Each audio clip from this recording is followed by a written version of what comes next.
नमस्कार good evening dear students मु प्रियंका स्वामी Jagannath academy online classes को तुमको स्वागत जनाऊँगी।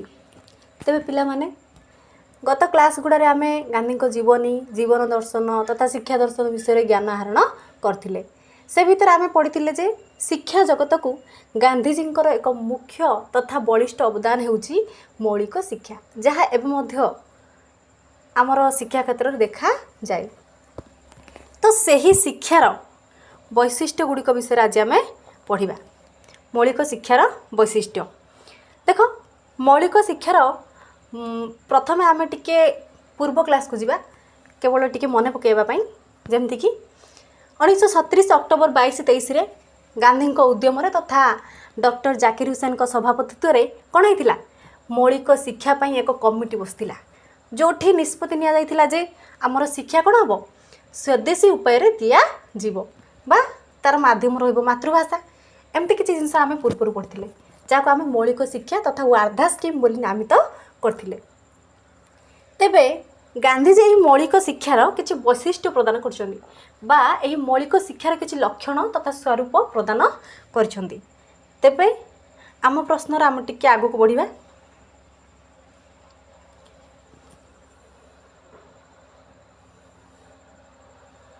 देखो ए मौलिक शिक्षा आम संविधान रे उल्लेख अच्छी। आम संविधान केबे कार्यकारी होता जानिछ समस्ते, केबे होता 1950 जनवरी 26 रे। 1950 जनवरी 26 रे जेतेबेले संविधान कार्यकारी हैला सेतेबेले मौलिक शिक्षा को मध्य संविधान रे स्थानित करागला।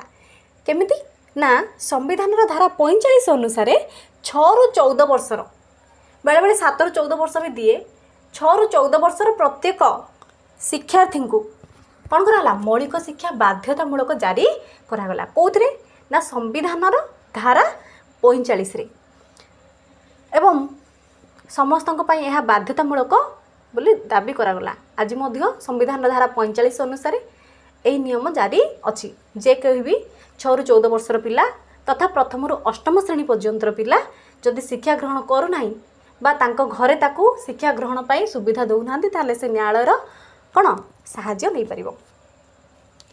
तेबे आमर विषय वस्तु होची आज मौलिक शिक्षार वैशिष्ट्य। प्रथम आम पॉइंट गुड़ा कौन करवा भल भाव में बुझा। आम पॉइंट गुड़ा जब भल भाव में बुझीजा ताले ताकू आम हिसाब रे निज भाषा कौन करवा लेखिपर। तो बुझा समय कहीं भी वीडियो को स्किप करेंगे ना। पूर्वर भी कही आज वीडियो भी मुझे से कथा कहूँ जितेबाला आम क्लास होची से क्लास गुड़ा आम स्किप करवा ना। ताहले आगु को बढ़िया। वैशिष्ट्य भितर आमर प्रथम पॉइंट होची कौन अवैतनिक बाध्यतामूलक शिक्षा। कौन फास्ट पॉइंट अवैतनिक बाध्यतामूलक शिक्षा।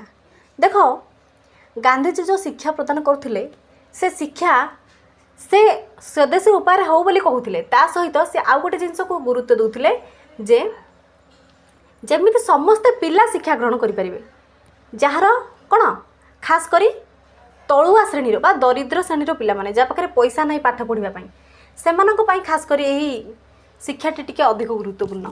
गांधीजी चाहूले कौन प्रत्येक शिशु अवैतनिक जार अर्थ होची कौन वेतन देवे ना मागणा मागणा भाव एवं बाध्यतामूलक शिक्षा ग्रहण करेंगे। क्यों शिशु 6 रु 14 वर्षर 6 रु 14 वर्षर प्रत्येक शिशु मागणा बाध्यतामूलक शिक्षा से कौन करते जारी करते। ये हूँ मौलिक शिक्षार गोटे वैशिष्ट्य। मौलिक शिक्षार प्रत्येक 6 रु 14 वर्षर शिक्षार्थी को कौन करा मागणा ता सहित बाध्यतामूलक शिक्षा दिया जाउथिला। खास करी यह दरिद्र सीमारेखा तले थिबा पिलामानंक पई उपयोगी थिला। तापर आसिला हमर द्वितीय पॉइंट कौन धंदा केन्द्रिक शिक्षा बा जागो हम कहि परबा कर्म केन्द्रिक शिक्षा बा हस्तशिल्प शिक्षा हाँ ना नहीं। आम पूर्वर भी जानी जे गांधीजी कौन करते आमर श्रमर मर्यादा बुझुले। देख जितेबाला आम किसी काम माध्यम शिक्षा ग्रहण करवा ताहले ताहा आमर इंद्रिय अनुभूति शिक्षा सहित जड़ित हम।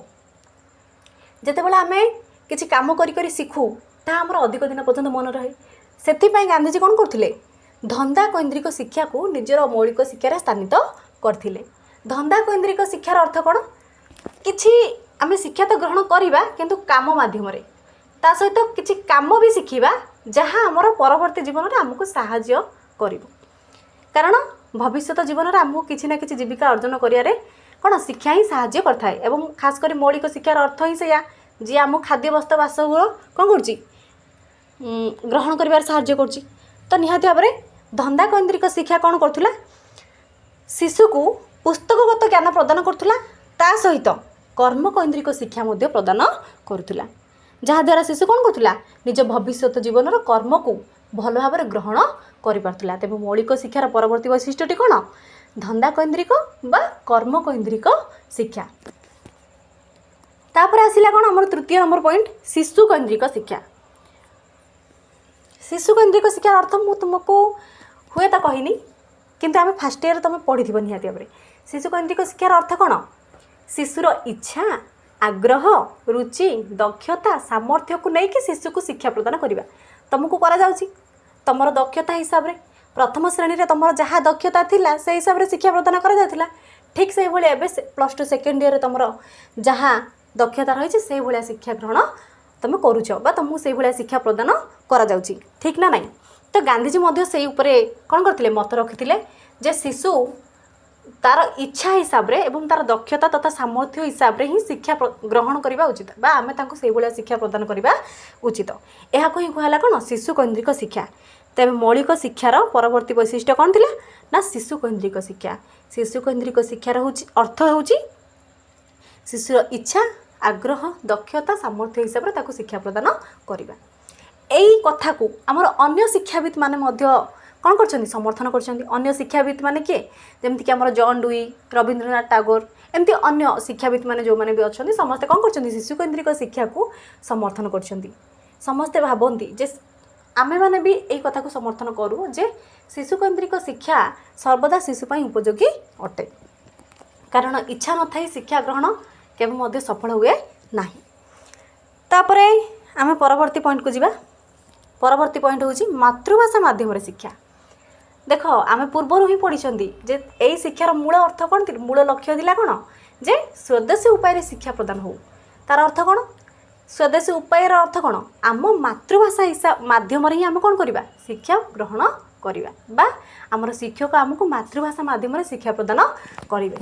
देख धरिनिय एवं मुझे तुमको एजुकेशन पढ़ाऊँगी इंग्लिश टू इंग्लिश पढ़ाई था किंतु तुमर लांगुएज हूँ ओडिया कौन होता तुम कि बुझीपार था जदि भी बुझी था कौन होता अधा अधूरा बुझी था पूरा बुझी न था जमी तुम ओडिया बुझ हाँ ना नहीं ठीक से भाई आम आमर मातृभाषा माध्यम जदि किसी ग्रहण करूँ शिक्षा ताले ताहा अधिक दीर्घ दीर्घ स्थायी पर्यंत रही थाए एवं ता सहित आहरी कौन हुए आम ताको भल भाव में बुझू ता सहित आम मनर द्वंद्व भल भाव में पचारि पार से गांधीजी मत रखिते बा मौलिक शिक्षार एक वैशिष्ट्य थिला मातृभाषा माध्यम शिक्षा। मातृभाषा माध्यम शिशु को शिक्षा प्रदान कले से कौन हम ताको अधिक कम समय भितर से अधिक जिनस शिखिपार एवं निज मनर द्वंद्व प्रकाश करें ता सहित द्वंद्वर समाधान हो पार से ये हूँ गोटे प्रकार पॉइंट जे मातृभाषा माध्यम शिक्षा कौन मौलिक शिक्षार गोटे वैशिष्ट्य हूँ मातृभाषा माध्यम शिक्षा। तापर नेक्स्ट पॉइंट को जीवा आत्मनिर्भरशील शिक्षा। देख पाखापाखि आत्मनिर्भरशील शिक्षा सहित कर्म केन्द्रिक शिक्षार टिके संपर्क अच्छी कारण जितेबाला आम किसी काम शिखु आमे काम शिखिला परे से काम को जितेबाला विनियोग करूँ आम जीवन में उपयोग करूँ सेतेबेले से कौन हुए आमको आत्मनिर्भरशील कराए आमे का ऊपर डिपेंड होकर रहू ना आमे निजे आत्मनिर्भरशील हो एवं निज जीवन में आग को बढ़ू। तो गांधीजी तो मौलिक शिक्षार एक वैशिष्ट्य रखिते आत्मनिर्भरशील शिक्षा। शिक्षा एमती है आवश्यक जहाँ शिशु को आत्मनिर्भरशील कराइब बोली गांधीजी कहते जहाँफल शिशु अन्य उपरे निर्भरशील हेब नहीं तेणु से एक अन्य एक वैशिष्ट्य रखिते आत्मनिर्भरशील शिक्षा। तापर आसिला चरित्र गठन शिक्षा। देख चरित्र होमती गोटे जिनस जहाँ शिशु तथा व्यक्तिर वास्तव कौन भित्तिभूमि प्रकाश करे। गांधीजी कहते सब बेले शिशुर चरित्र उत्तम होगा आवश्यक ଯେମିତିକି ଆମର ଓଡ଼ିଆରେ ଗୋଟେ ଅନୁବାଦ ଅଛି କ'ଣ, ଥିଲେ ଥାଉ ପଛେ ଗୁଣ ହଜାର, ଚରିତ୍ର ନଥିଲେ ସବୁ ଅସାର। ଏଇ ରୂଢ଼ିଟି ସମସ୍ତେ ଶୁଣିଛ। ଯେତେବେଳେ ଆମେ ହୁଏତ ଗୋଟେ ବଡ଼ ଅଫିସର ହେଇଥିବା, କିନ୍ତୁ ଯଦି ଆମ ଚରିତ୍ର ଠିକ୍ ନାହିଁ ତାହେଲେ କେହି ମଧ୍ୟ ଆମକୁ ସମ୍ମାନ ଦେବେ ନାହିଁ। ସେଥିପାଇଁ ଆମେ କ'ଣ କରିବା, ପ୍ରଥମେ ଆମ ଚରିତ୍ରକୁ ଠିକ୍ ରଖିବା, ଶୃଙ୍ଖଳା ରହିବା ତଥା ଆମ ଚରିତ୍ର ଠିକ୍ ରଖିବା, ଯାହାଫଳରେ ଆମେ ଯେଉଁଠି ମଧ୍ୟ ପ୍ରଶଂସାର ପାତ୍ର ହେଇପାରିବା। ସେଥିପାଇଁ ଗାନ୍ଧିଜୀ କ'ଣ କରିଥିଲେ, ନିଜର ମୌଳିକ ଶିକ୍ଷାରେ ଗୋଟେ ପଏଣ୍ଟ ରଖିଥିଲେ ବା ଗୋଟେ ବୈଶିଷ୍ଟ୍ୟ ରଖିଥିଲେ, ଯାହା ଥିଲା ଚରିତ୍ର ଗଠନ ଶିକ୍ଷା। ସେ କହୁଥିଲେ ଗୋଟେ ଶିଶୁକୁ ପିଲାଟି ଦିନରୁ ହିଁ ଏମିତି ଶିକ୍ଷା ପ୍ରଦାନ କରିବା ଯାହା ତାର ଚରିତ୍ରକୁ ସୁଶୃଙ୍ଖଳିତ ଭାବରେ ଗଠନ କରିବ। ତାପରେ ନେକ୍ସଟ ପଏଣ୍ଟ ହେଉଛି ଆଦର୍ଶ ନାଗରିକ ଶିକ୍ଷା। ଦେଖ, ଆମେ ପୂର୍ବରୁ ପଢ଼ିଛନ୍ତି ଗାନ୍ଧିଜୀ କ'ଣ କରିଥିଲେ, ଏକ ଆଦର୍ଶ ସମାଜ ଗଠନ ପାଇଁ ସ୍ୱପ୍ନ ଦେଖିଥିଲେ ନା ନାହିଁ? ଯେଉଁ ସମାଜ କ'ଣ ହେବ, ରାମ ରାଜ୍ୟ ଭଳି ହେବ। ଆଉ ତା ସହିତ ଗଣତାନ୍ତ୍ରିକ ଶାସନକୁ ସେ ମଧ୍ୟ ଗୁରୁତ୍ୱ ଦେଉଥିଲେ। ଦେଖ, ଗଣତନ୍ତ୍ର ଶାସନ ଦେଶରେ କେତେବେଳେ ସଫଳ ହେବ, ଯେତେବେଳେ ଦେଶର ପ୍ରତ୍ୟେକ ଜନସାଧାରଣ ଉତ୍ତମ ନାଗରିକ ଭାବରେ ଗଠନ ହୋଇପାରିବେ। ସେଇଥିପାଇଁ ଗାନ୍ଧିଜୀ କ'ଣ କରୁଥିଲେ, ଆଦର୍ଶ ନାଗରିକ ଶିକ୍ଷାକୁ ଗୁରୁତ୍ୱ ଦେଉଥିଲେ। ଶିଶୁ ଯେତେବେଳେ ନାଗରିକତା ଶିକ୍ଷା ଗ୍ରହଣ କରିବ, ସେତେବେଳେ ସେ କ'ଣ ହେବ, ଏକ ଆଦର୍ଶ ନାଗରିକ ହୋଇପାରିବ। ପିଲାଟି ଦିନରୁ ହିଁ ଆମକୁ କ'ଣ କରାହେଉଛି, ରାଜନୀତି ବିଜ୍ଞାନ ଶିକ୍ଷା ଦିଆହେଉଛି। କାହିଁକି? ଯାହାଫଳରେ ଆମେ କ'ଣ କରିବା, ଦେଶର ପ୍ରତ୍ୟେକ ସ୍ଥିତି ସହିତ ଜଡ଼ିତ ହେବା। ଯେହେତୁ ଆମ ଦେଶ ହେଉଛି ଗୋଟେ ଗଣତାନ୍ତ୍ରିକ ଦେଶ, ଆମେ ଆମ ଦେଶର ଶାସନ ବ୍ୟବସ୍ଥାର ପ୍ରତ୍ୟେକ ସ୍ଥିତି ସହିତ ଜଡ଼ିତ ହେବା ନିହାତି ଆବଶ୍ୟକ। ଯାହାଫଳରେ 18 ବର୍ଷ ହେଲା ବେଳୁ ଆମେ କ'ଣ ସେ ବିଷୟରେ ଜ୍ଞାନ ଆହରଣ କରିସାରିଥିବା ଏବଂ ପ୍ରକୃତରେ ନିର୍ବାଚନରେ ଅଂଶଗ୍ରହଣ କରିବାର ଯୋଗ୍ୟତା ହାସଲ କରିଥିବା। ସେଥିପାଇଁ ଗାନ୍ଧିଜୀ କ'ଣ କରିଥିଲେ, ନିଜର ମୌଳିକ ଶିକ୍ଷାରେ ଏକ ବୈଶିଷ୍ଟ୍ୟ ରଖିଥିଲେ, ଯାହା ଥିଲା ଆଦର୍ଶ ନାଗରିକ ଶିକ୍ଷା। ଶିକ୍ଷା ସବୁବେଳେ ଶିଶୁକୁ ଏକ ଆଦର୍ଶ ନାଗରିକ ଭାବରେ ଗଢ଼ି ତୋଳିବା ଉଚିତ, ଯାହା ତାକୁ ତାର ଅଧିକାର ତଥା ଅନ୍ୟମାନଙ୍କର ଅଧିକାର, ତା ସହିତ ତାର କର୍ତ୍ତବ୍ୟ, ତା ସହିତ ଦେଶ ପ୍ରତି ତାର ଯାହା କର୍ତ୍ତବ୍ୟ ରହିଛି ସେସବୁ ବିଷୟରେ ତାକୁ ଜ୍ଞାନ ପ୍ରଦାନ କରୁଥିବ। ଇଏ ଥିଲା କ'ଣ, ମୌଳିକ ଶିକ୍ଷାର ବୈଶିଷ୍ଟ୍ୟ। ସବୁଗୁଡ଼ା ପଏଣ୍ଟ ମୁଁ ତୁମକୁ କହିଲି। ତା ସହିତ ମୌଳିକ ଶିକ୍ଷାର ଆହୁରି ଅନେକ ବୈଶିଷ୍ଟ୍ୟ ରହିଛି, ଯାହା ତୁମ ପାଇଁ ଏବେ ଇମ୍ପୋର୍ଟାଣ୍ଟ ଥିଲା, ସେଗୁଡ଼ା ମୁଁ କହିଲି। ମୌଳିକ ଶିକ୍ଷାର ଏମିତି ଅନେକ ବୈଶିଷ୍ଟ୍ୟ ଅଛି ଯାହା ଆମ ଜୀବନ ପାଇଁ କ'ଣ ଯଥେଷ୍ଟ ଗୁରୁତ୍ୱପୂର୍ଣ୍ଣ। ତେବେ ଏ ଭିତରୁ ଆମ ପାଇଁ ଅଧିକ ଗୁରୁତ୍ୱପୂର୍ଣ୍ଣ ହେଉଛି ଧନ୍ଦାକୈନ୍ଦ୍ରିକ ଶିକ୍ଷା, ମାତୃଭାଷା ମାଧ୍ୟମରେ ଶିକ୍ଷା, ତା ସହିତ ଚରିତ୍ର ଗଠନ ଶିକ୍ଷା। ଏ ତିନିଟା ଟିକେ ଭଲ ଭାବରେ ମନେ ରଖିବ ଏବଂ ତା ସହିତ ଅନ୍ୟ ପଏଣ୍ଟ ଗୁଡ଼ା ବି ମନେ ରଖିବ, କାରଣ ଲଙ୍ଗ କ୍ୱେଶ୍ଚିନ୍ ଲେଖିଲା ବେଳେ ତୁମକୁ ସବୁଗୁଡ଼ା ପଏଣ୍ଟକୁ ଏକ୍ସପ୍ଲେନ୍ କରିବା ପାଇଁ ପଡ଼ିବ। ଯାହା କିଛି ବି ଆଜି ମୁଁ ତୁମକୁ ବୁଝେଇଲି ସବୁଗୁଡ଼ାର କ'ଣ କରିବ, ନୋଟ୍ କ୍ଲିୟର କରିବ। ଆଉ କିଏ ଜଣେ କମେଣ୍ଟ କରିଥିଲ ତୁମକୁ MCQ ଦରକାର, ମୁଁ ନିହାତି ଭାବରେ ମୋର ଲଙ୍ଗ କ୍ୱେଶ୍ଚିନ୍ ସରିଲା ପରେ ପ୍ରତ୍ୟେକ ଲଙ୍ଗ କ୍ୱେଶ୍ଚିନ୍ ପ୍ରତ୍ୟେକ କ'ଣ ଚାପ୍ଟରର MCQ ଛାଡ଼ିଦେବି ତୁମକୁ। MCQ ସହିତ ବି ଆମେ ଡିସ୍କସନ୍ ହେବା ଭଲ ଭାବରେ। ତୁମେ ଯେତେବେଳେ ଲଙ୍ଗ କ୍ୱେଶ୍ଚିନ୍ ବୁଝିଯିବ MCQ ଡିସ୍କସନ୍ କରିବା। ତେବେ ଆଜିର କ୍ଲାସ୍ରେ ଆମେ ମୌଳିକ ଶିକ୍ଷାର ବୈଶିଷ୍ଟ୍ୟ ଗୁଡ଼ା ପଢ଼ିଲେ।